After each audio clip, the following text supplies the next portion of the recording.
নিজের পরিবার ছাড়া বিবাহিত মেয়েদের রোজার দিনগুলো যে কিভাবে কাটে, প্রতিটা সময় বুকের ভিতর শুধু হাহাকার করে। জানো মা, যেই মেয়েটাকে তুমি কাজের কথা বললে মুখের উপর না করে দিত, আজ সেই মেয়েটা রোজা রেখে সব কাজ করতে পারে। এই বছর পরিবারের সাথে সেহরি আর ইফতার করা হবে না। সেহরিতে মা ডাক দিয়ে বলবে না, উঠ সেহরি খেয়ে নে। ইফতারের টেবিলে সবকিছু থাকবে, থাকবে না শুধু মা বাবা ভাই বোন। আমাদের মেয়েদের কষ্ট কোথায় জানেন? সারাদিন রোজা রাখি, কোনো কষ্ট হয় না।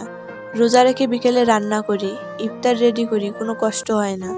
কষ্ট হয় তখন, যখন ইফতার সাজানো টেবিলে সেই আগের মতো মা বাবা ভাই বোনকে একসাথে পাই না।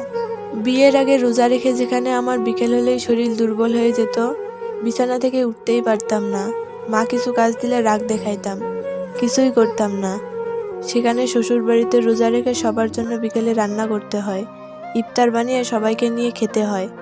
আবার রাতে সেহরির জন্য রান্না করেও নেই, কারণ আমি এখন পরের বাড়ির বউ। বিয়ের আগের রমজান মাস আর বিয়ের পরের রমজান মাসটার মধ্যে অনেক তফাৎ।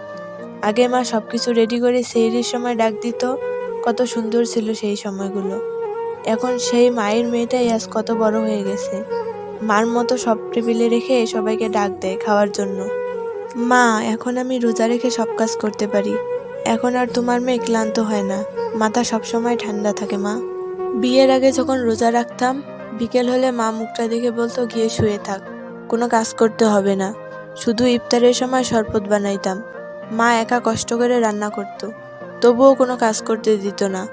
আর এখন শ্বশুর বাড়িতে এসে সারাদিন কাজ করে বিকেলে রান্না করে সন্ধ্যায় ইফতার বানিয়ে সবাইকে নিয়ে খেতে হয়, তবুও দিন শেষে টেবিলে মা বাবাকে পাওয়া যায় না।